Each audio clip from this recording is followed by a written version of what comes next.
चलो देखते हैं, ठीक है, आज का टॉपिक। ओके सो रिफ्रैक्शन से पहले जितने भी रिफ्लेक्शन के लॉज थे ये पूरे कंप्लीट हो गए हमारे। Mirror formula, reflection by spherical mirror, concave convex दोनों के हो गए, इनके यूज़ हो गए, कैसे कैसे कहाँ पर यूज़ किए जाएंगे। अच्छा, लाइट से जुड़ी हुई उसकी स्पीड से जुड़ा हुआ एक और कॉन्सेप्ट, रिफ्रैक्शन। देखिए, जो बेसिक नॉलेज हमारे पास है लाइट के लिए वो क्या है कि लाइट की जो रफ्तार है वो वैक्यूम में या किसी भी एक पर्टिकुलर मीडियम में वो फिक्स रहती है, वो कभी नहीं बदलती।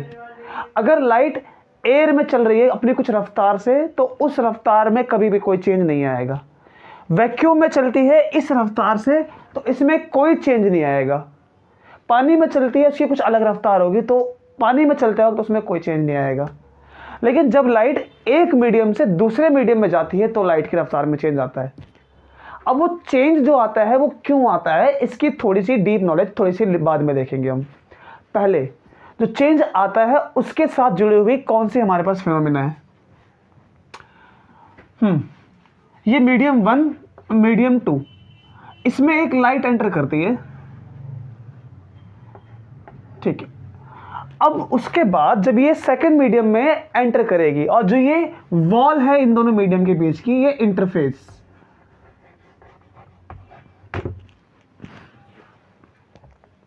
तो जब लाइट सेकंड मीडियम में एंटर करेगी तो इसके साथ क्या होगा। वैसे नॉर्मली हमने जो 10th क्लास में पढ़ा है हमें ये पता है कि जब ये स्ट्रेट पाथ में जा रही है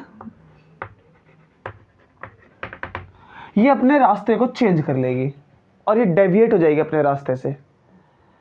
अब जो डेविएशन है वो किस बात पे डिपेंड करता है, तो ये जो डेविएशन है कि वो लाइट इधर जाएगी, इधर जाएगी, या कितने एंगल पे कहाँ जाएगी, ये सब इस मीडियम की ताकत पर डिपेंड करता है, इस मीडियम की प्रॉपर्टी पर। अभी के लिए एक रूल वो ये है कि अगर ये इंसिडेंट लाइट है तो जो इंटरफेस है उस पर एक नॉर्मल, ये एक नॉर्मल, तो नॉर्मल से इंसिडेंट लाइट का जो एंगल बनेगा वो इंसिडेंस एंगल। अभी इसी एंगल के रेस्पेक्ट में लाइट बेंड हो जाएगी। कहां पर, तो अभी लाइट ये इधर जा रही है, इसकी किस्मत दो तरह से लिखी जा सकती है, या तो वो इधर मुड़ जाए या तो वो इधर मुड़ जाए। अब इन दोनों में कौन सी कहानी क्या क्या है, तो पहले वाली जो ये रे है फर्स्ट, ये नॉर्मल से दूर जा रही है, पहले ये यहां थी अब ये यहां से दूर और आ गई। दूसरी वाली जो है ये यहां पर इसका ओरिजिनल पाथ था और ये नॉर्मल की तरफ जा रही है, तो जब ये एरो लगेगा तो ये टूवर्ड नॉर्मल, यहां से ऐसे आएगा तो अवे फ्रॉम नॉर्मल। ये दोनों इसकी किस्मत में लिखा हो सकता है। अब दोनों में से किसको हम एक्सेप्ट करें ये डिपेंड किस पे करता है, ये डिपेंड करता है टोटली मीडियम पर। अच्छा, मीडियम पे डिपेंड करने से पहले अब अगर हम इसी लाइट को मान लें नॉर्मल, ये अगर इस सेकंड वाले को माने तो रिफ्रैक्टेड एंगल है सेकंड लाइट के लिए, और फिर से नॉर्मल से जो ये एंगल बनेगा इसका, ये रिफ्रैक्टेड एंगल है फर्स्ट के लिए। जैसा रिफ्लेक्शन में था कि दोनों एंगल इक्वल होते हैं, यहां पर बिल्कुल अपोजिट है कि दोनों एंगल अलग अलग होते हैं। अलग अलग होने के साथ कौन सा एंगल बड़ा होगा ये डिपेंड करेगा मीडियम के ऊपर कि हम लाइट को किस तरफ से छोड़ते हैं।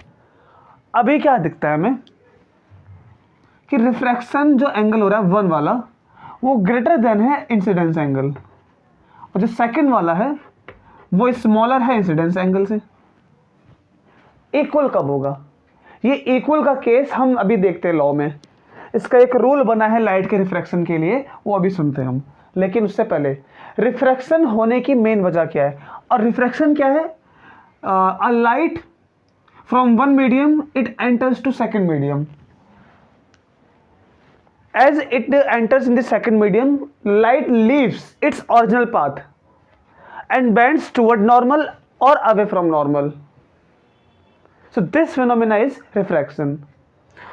ठीक है, रिफ्रैक्शन का बेसिक कॉज कि लाइट की स्पीड में चेंज। लाइट की स्पीड में चेंज। अभी जो लाइट की स्पीड में चेंज है इसका रेशियो हमें एक नंबर देगा। अच्छा, कैसे कैसे है ये है speed of light in first medium,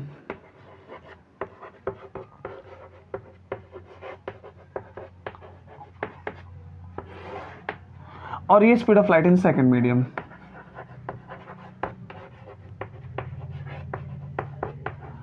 ये पूरी कहानी केवल और केवल लाइट से जुड़ी पड़ी है। So speed of light in first medium, speed of light in second medium, इन दोनों का जो रेशियो है हमारे पास वो इस मीडियम की एक प्रॉपर्टी को दिखाता है, और वो प्रॉपर्टी है हमारे पास रिफ्रैक्टिव इंडेक्स।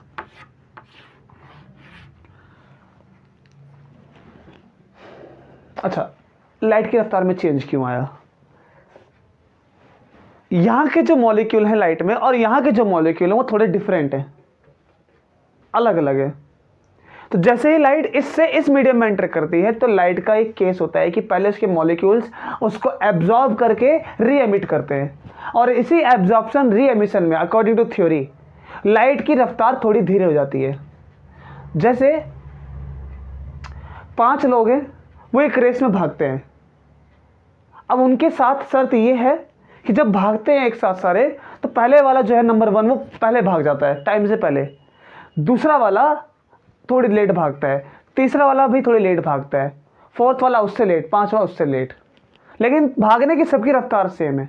और जब हम आगे की तरफ गेट पे खड़े हैं तो हमें क्या दिखता है पहले कि वो फर्स्ट वाला आया, लेकिन रफ्तार सबकी सेम है, लेकिन फर्स्ट वाला पहले पहुंचा हमारे पास। और यही लाइट के केस में होता है, रफ्तार सेम होती है, बस फर्क क्या पड़ जाता है कि पहले कौन सी लाइट आई, क्योंकि वहां पर एब्जॉर्प्शन री एमिशन की फिनोमिना चलती हैं, और ऐसे में रफ्तार बदल जाती है, और रफ्तार बदलने की वजह से लाइट को जहां जाना होता है वो अपने पाथ से डेविएट हो जाती है, लाइट की रफ्तार में चेंज आने से। And this is the basic cause of refraction. और यहां पर ये जो हमने रेशियो लिया है, कंपैरिजन किया है, ये कंपैरिजन अक्सर भूल जाने वाला है, तो याद रखें कि नीचे सेकंड मीडियम, ऊपर फर्स्ट मीडियम। अब इन रेशियो से जो हमें एक नंबर मिलता है वो फिक्स नंबर है एक, क्योंकि यहां पर कोई यूनिट नहीं रहेगी। Speed meter per second, speed meter per second, दोनों यूनिट कट जाएंगी, so it is dimensionless constant, no units. इसलिए ये जो है केवल एक आपको नंबर शो करेगा, और वो नंबर है रिफ्रैक्टिव इंडेक्स, जो इस मीडियम की प्रॉपर्टी के बारे में आपको एक इंफॉर्मेशन देगा। कैसी प्रॉपर्टी, कैसी इंफॉर्मेशन? तो रिफ्रैक्टिव इंडेक्स में आपको ये पता चलेगा कि मीडियम के पास लाइट को मोड़ने की कितनी ताकत थी। अब इसी से जुड़ा हुआ एक और टॉपिक है, वो है ऑप्टिकल डेंसर और optical rare medium.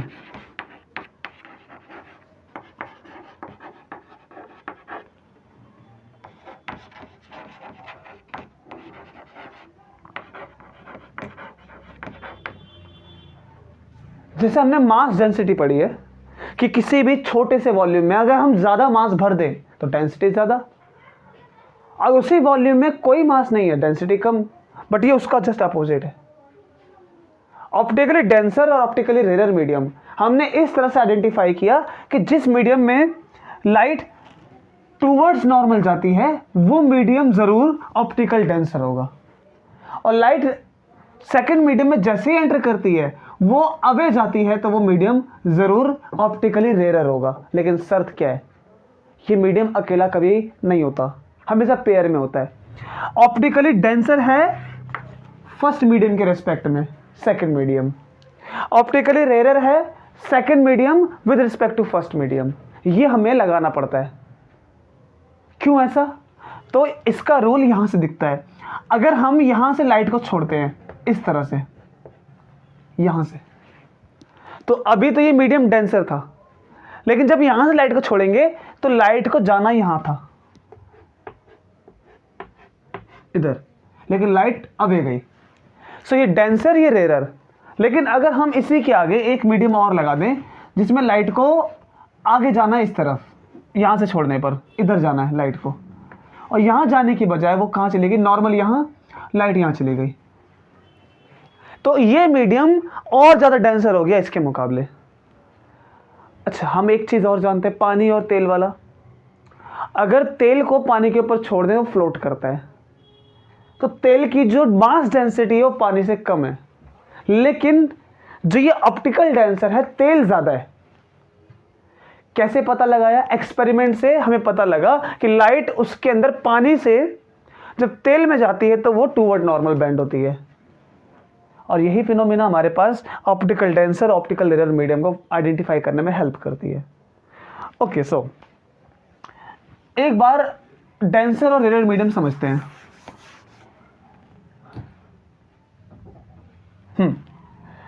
Optically denser,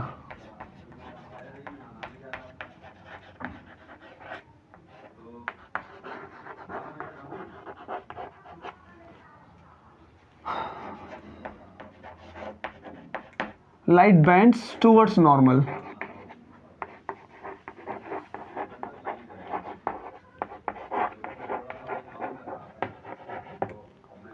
और जिसका जस्ट अपोजिट।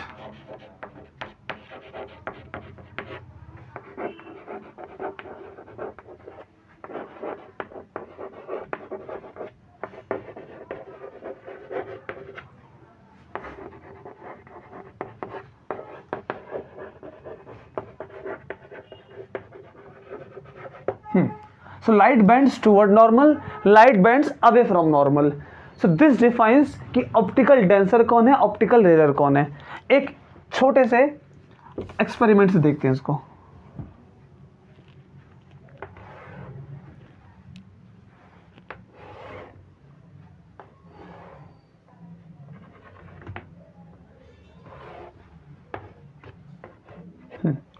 Medium 1, medium 2। सो क्या कहना चाहेंगे, कौन सा मीडियम डेंसर है, कौन सा रेयर? सेकेंड वाले मीडियम में लाइट अवे गई है, it is rare medium, optically rare. और जो फर्स्ट मीडियम है इसीलिए वो हो जाएगा डेंसर, अगर वहां से इसको देखते हैं। अच्छा, फिर से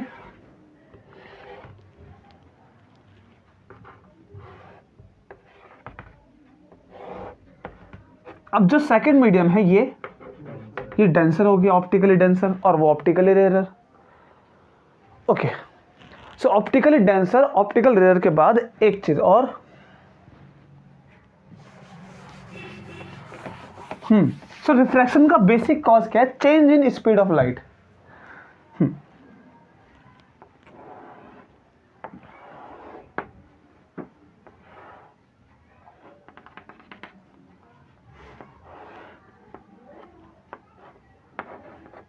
I1 R1, मीडियम 1, मीडियम 2।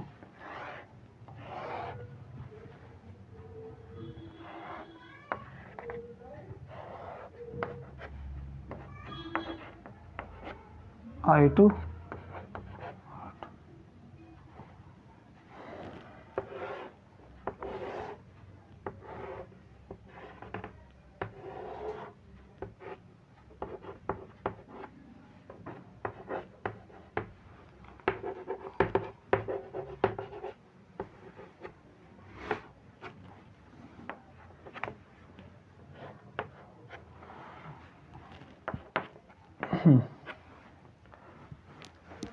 ये जो हमारे पास डायग्राम है इसमें हम एक ट्रायंगल फॉर्म करके एक रेशियो निकालते हैं हर किसी में, और जो रेशियो हम निकालते हैं वो साइन I1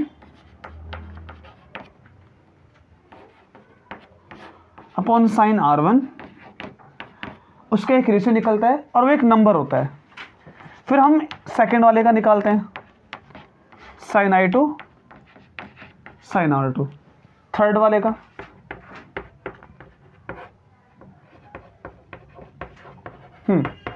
सब में से हमें एक नंबर मिलता है, और इसमें हमने एक शर्त लगा रखी है कि मीडियम 1 और मीडियम 2, मीडियम 1 और मीडियम 2 ये दोनों चेंज नहीं हो रहे हैं।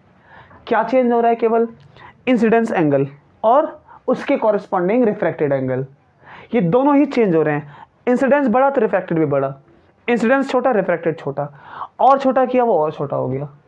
तो इस तरह से हमने इन तीनों एक ही मीडियम के अंदर ये 3 एक्सपेरिमेंट किए, इन सब से हमें एक ही नंबर मिला जिसको हम रिफ्रैक्टिव इंडेक्स कहते हैं, मीडियम की प्रॉपर्टी।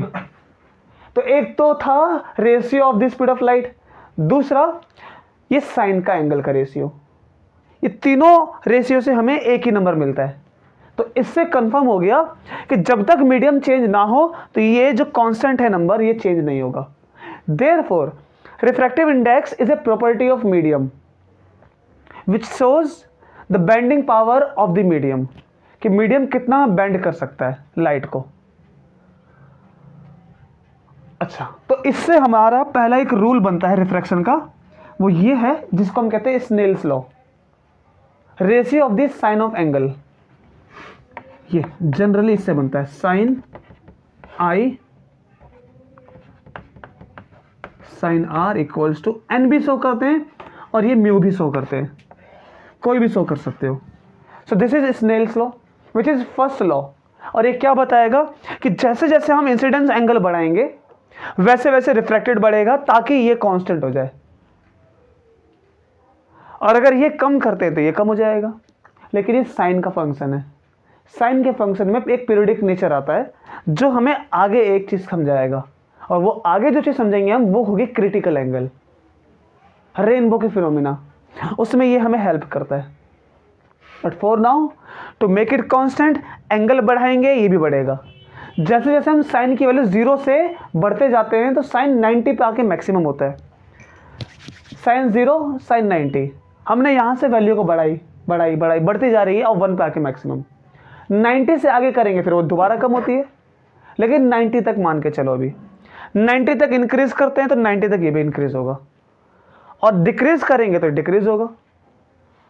तो इसीलिए ये हमें डायरेक्ट एक इंफॉर्मेशन देता है कि जैसे जैसे इंसिडेंस एंगल बढ़ेगा वैसे वैसे रिफ्रैक्टेड बढ़ेगा, but this is only for up to 90 degree, otherwise it will repeat itself, अपना पीरियडिक नेचर शो करेगा। अच्छा, तो ये फर्स्ट लॉ हो गया हमारे पास। सेकंड क्या है हमारे पास रिफ्रैक्शन के लिए? तो आप देख सकते हो कि जैसे जैसे इस प्लेन में जो भी लाइट आई वैसे ही उसी प्लेन में लाइट यहां से निकलेगी। तो नॉर्मल, इंसिडेंस और रिफ्रैक्टेड ये सभी एक ही प्लेन में मौजूद हैं। ठीक है, तो अगर हमारे पास हमें मीडियम की बेंडिंग पावर पता है, और मीडियम की बेंडिंग पावर किसी भी एक्सपेरिमेंट से पता कर ली हमने, और इंसिडेंस पता है, तो ये पक्का है कि रिफ्रैक्शन कहाँ होगा ये हमें कंफर्मेशन होगी कि रिफ्लेक्टेड एंगल कितना होगा, हम इसको निकाल सकते हैं फिर। इसलिए लाइट का रिफ्रैक्शन डिपेंड करता है इस पर, और दूसरा हमने कितने इंसिडेंस एंगल से उसको इंसिडेंट कराया, तो इसलिए रिफ्रैक्शन डिपेंड करता है कि लाइट को इन दोनों बातों पर। तो दो हमारे पास फिनोमिना है जो रिफ्रैक्शन को अच्छे से एक्सप्लेन करती हैं। ओके, थोड़ा सा और आगे चलते हैं। ओके, एक छोटा सा रूल और है, प्रिंसिपल ऑफ रिवर्सिबिलिटी। अभी जैसे हमने एक मीडियम को ऑब्जर्व किया कि ये मीडियम 1,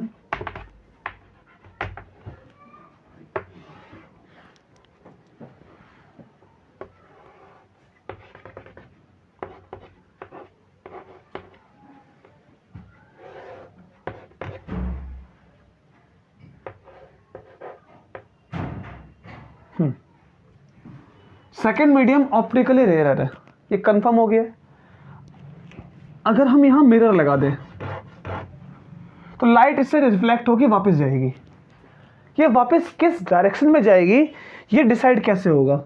तो जिस डायरेक्शन में लाइट आई है उसी पाथ को ये चेंज करेगी रिवर्स।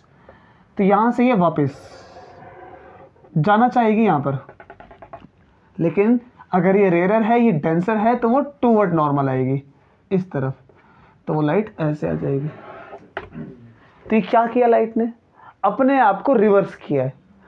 अगर हम लाइट को इस मीडियम से इस तरफ छोड़ेंगे तो ये उसी पाथ में आएगी, यहां से छोड़ेंगे तो इसी पाथ में आएगी।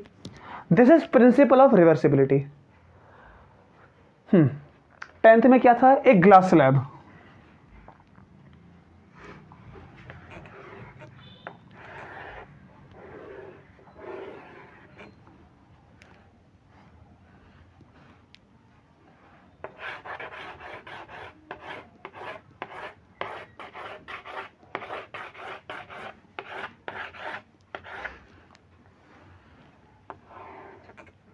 ठीक है, ग्लास स्लैब की खास बात क्या है कि ये जो दो अपोजिट साइड होती है पैरेलल होती हैं, ये वाले भी पैरेलल।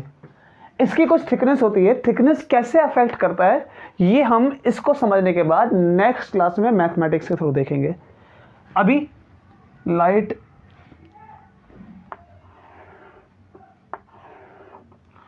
ये कुछ इंसिडेंस एंगल से आई, इसको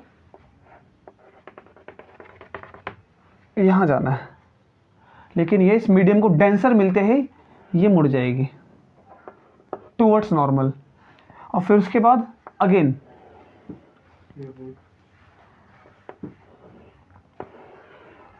लाइट को आना यहां पर है, but it is denser so it will be rarer. तो अब वो अपने पाथ को वापस ऐसे कर लेगी और वो इस तरह से बाहर आती है कि ये जो दो लाइटें आती हैं ये दोनों पैरेलल होती हैं आपस में, इस तरह से बाहर आएगी कि दोनों के दोनों पैरेलल होंगे। तो यहां पर जो एंगल बनता है ये जो मीडियम से बाहर आके बना है ये एमर्जेंट एंगल, इंसिडेंस, ये रिफ्रैक्शन, और यहां जो रिफ्रैक्शन का एंगल है वही ये इंसिडेंस का एंगल है। तो ये जो दोनों एंगल हैं I2 और ये R, ये दोनों इक्वल होते हैं क्योंकि ये एक ही मीडियम में बनने वाले एंगल हैं। तो ये दोनों इक्वल हैं और जो एंगल बाहर बना ये एमर्जेंट एंगल। और खास क्या है यहां पर कि जो एमर्जेंट एंगल है और जो इंसिडेंस एंगल है ये दोनों के दोनों कंपलसरी इक्वल होंगे ऑलवेज, क्योंकि दोनों एक ही मीडियम में बनने वाले एंगल। और ये क्वेश्चन भी आ चुका है एक बार, क्या एमर्जेंट और इंसिडेंस एंगल इक्वल है? हाँ है। क्या इंसिडेंस और रिफ्रैक्शन जो इस मीडियम में होता है, मान लो हमें यहां दिख रहा है कि ये जो इंसिडेंस है ये स्मॉलर है रिफ्रैक्शन के मुकाबले। अच्छा, एक दूसरा इंसिडेंस जब मीडियम डेंसर होगा तो इंसिडेंस ग्रेटर और स्मॉलर हो जाएगा। क्या ये बात हमेशा फॉलो होती है? पक्का है? नहीं। क्यों? इंसिडेंस स्मॉलर है, अगर मैं लाइट को यहां से कराता हूं तो ये बन जाएगा इंसिडेंस और फिर ये बन जाएगा रिफ्रैक्टेड। अब यही वाली स्टेटमेंट बदल गई, यहां से छोड़ते हैं तो इंसिडेंस स्मॉलर, यहां से लाइट को ऐसे छोड़ते हैं तो इंसिडेंस ग्रेटर। तो ये क्वेश्चन भी बेसिक से आ चुका है कि इंसिडेंस एंगल क्या ऑलवेज फॉर डेंसर और रेयर मीडियम। अगर हम रेयर मीडियम के बारे में पूछें, अगर सेकंड मीडियम रेयर है तो क्या इंसिडेंस एंगल ऑलवेज स्मॉलर होगा? तो कंपलसरी नहीं है। अगर यहां से छोड़ते हैं तो ये वाला ग्रेटर हो जाएगा इंसिडेंस। लेकिन ये बात हमेशा पक्की है कि दोनों के दोनों इक्वल रहते हैं। लेकिन भैया तब वो इंसिडेंस थोड़ी रहेगा, अगर लाइट यहां से छोड़ेंगे हाँ तब वो इंसिडेंस थोड़ी रहेगा, तब वो तो रिफ्लेक्टिव वो बन जाएगा ना, ये वाला रिफ्लेक्टिव बन जाएगा आपका फिर, और फिर ऐसे केस में इसी के लिए जो इंसिडेंस एंगल है वो अब ग्रेटर हो जाएगा। तो इंसिडेंस बड़ा है या छोटा, हम कहां से लाइट को छोड़ रहे हैं इस बात पे डिपेंड करेगा, कोई सा भी मीडियम हो। तो ग्लास स्लैब का एक था केस जिसमें ये सब चीजें पढ़नी है हमें, और लाइट पैरेलल होती हैं जब बाहर आती हैं, इसीलिए उसके 7 कलर्स नहीं दिखाई देते हैं, क्योंकि जब लाइट पैरेलल आती हैं तो उसके 7 कलर्स हमें व्हाइट की तरह हमारी आंखों में एक पिक्चर बनाते हैं व्हाइट कलर की। सन से जब लाइट निकलती है तो वो एंटी पैरेलल निकलती हैं, लेकिन सन इतना दूर है जिसकी वजह से हमें उसकी रेज सारी की सारी पैरेलल दिखाई देती हैं, और उसी पैरेलल की जो इमेज हमारे दिमाग में बनती है उसी को हम व्हाइट लाइट कहते हैं। बट असल में ये 7 कलर्स हैं जो अलग अलग तरह से बढ़ के आ रहे हैं, ऐसे इन्फिनिट होने की वजह से वो पैरेलल दिखाई देती हैं। पैरेलल का कॉम्बिनेशन ये व्हाइट है। सेकंड केस रिफ्रैक्शन में, ये एक इंपॉर्टेंट केस है।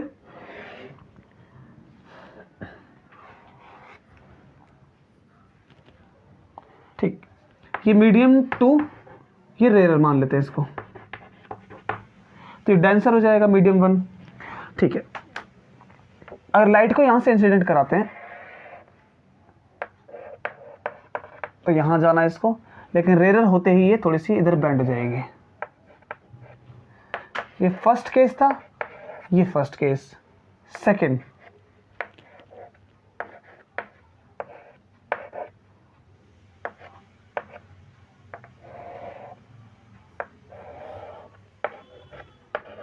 ये सेकंड सेकंड,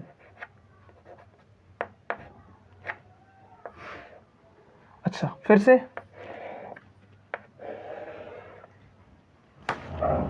ये थर्ड केस है और ये थर्ड लाइट। अब यहां पर ये जो हमारे पास एंगल बना है ये वाला इंसिडेंस का, इस इंसिडेंस एंगल पर जो लाइट है वो रिफ्रैक्ट होके 90 डिग्री पे बेंड हो गई है। यहाँ पर ये जो एंगल बना थर्ड वाले के लिए ये 90 डिग्री है। तो क्रिटिकल एंगल कौन सा है? तो क्रिटिकल एंगल वो इंसिडेंस एंगल जो लाइट को 90 डिग्री पे रिफ्रैक्ट कराता है। तो क्रिटिकल ही कौन है? ये इंसिडेंस एंगल। ठीक, ओके। और ये तभी होगा जब रिफ्रैक्टेड 90 डिग्री होगा। और इसी से लेके एक छोटी सी डेरिवेशन हो जाती है जब हम लिखते हैं कि साइन आई अपॉन में sine r equals to refractive index.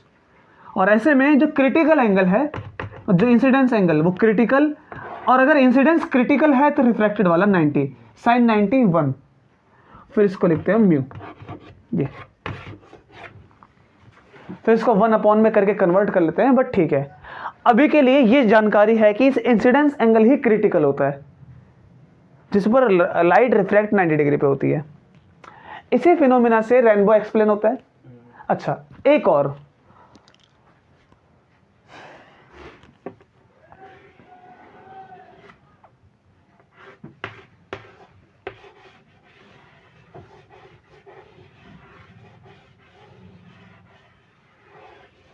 ये हमारी अर्थ का एटमॉस्फेयर। हम ऐसा अक्सर मानते हैं कि जब लाइट होराइजन से आती है तो हमें वहाँ पर असल में सन 2 मिनट पहले अपीयर होता है, लेकिन जब हमारे सर पे होता है एकदम तो उसका केस बिल्कुल अलग। जो लाइट आ रही है वैसी दिखाई देती है, बहुत ही कम टाइम का।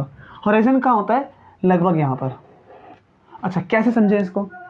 देखो, इसको ऐसे समझ सकते हैं कि जैसे कि आप एक बीच पर हैं, वहाँ पर ना आप ज़मीन के अंदर धंसे पड़े हैं, आपकी जो आंखें जिस ज़मीन के साथ ऐसे लगी हुई हैं, तो आपको जो सन अपीयर होते हुए दिखाई दे रहा है तो ऐसा लगेगा आपको जैसे भागते हुए जाओगे, सन को पकड़ लोगे एकदम स्ट्रेट, लेकिन सन असल में वहाँ पर होता ही नहीं है। तो वो एक इमेजिनरी लाइन होती है जो आपके सरफेस को सन से जोड़ती है, but it is not true. तो अब वो एक इसलिए इमेजिनरी लाइन है, और ऐसा आपको लगेगा जैसे कि सन पानी में से निकल रहा हो।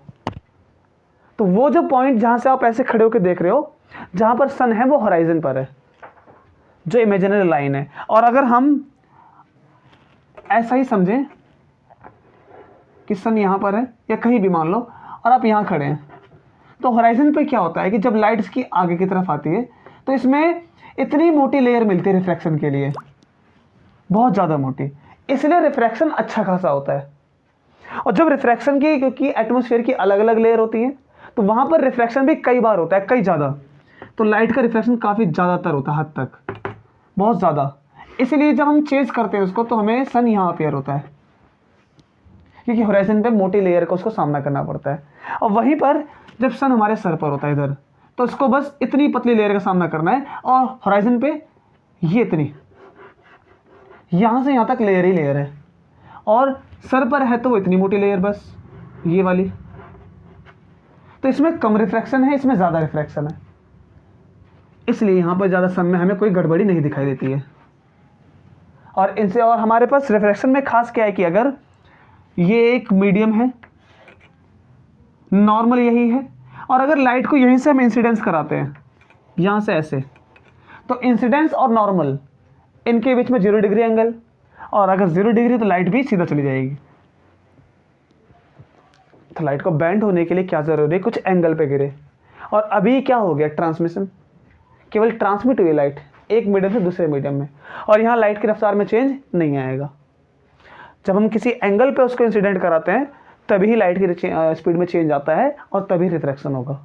और ऐसे में अगर मान लो कि सन एकदम सेंटर पे हमारे, तो नॉर्मल का एंगल और इंसिडेंस एंगल 0 डिग्री, तो लाइट एकदम स्ट्रेट आ जाएगी विदाउट एनी रिफ्रैक्शन। तो होराइजन की ये कहानी होती है कि वहाँ पर ज़्यादा से ज़्यादा रिफ्रैक्शन होता है। अच्छा, इससे से जुड़ी हुई एक और फिनोमिना था जिसको हम बोलते हैं कि हमें स्काई ब्लू अपीयर क्यों होता है, सन रेड अपीयर क्यों होता है। तो ये सारी फिनोमिना असल में इन्हीं से जुड़ी हुई है कि लाइट की वेवलेंथ पर। अभी लाइट की वेवलेंथ का हमने केस बिल्कुल छेड़ा नहीं है, इसको एक बार देख लेंगे, सो इसके बारे में डिस्कस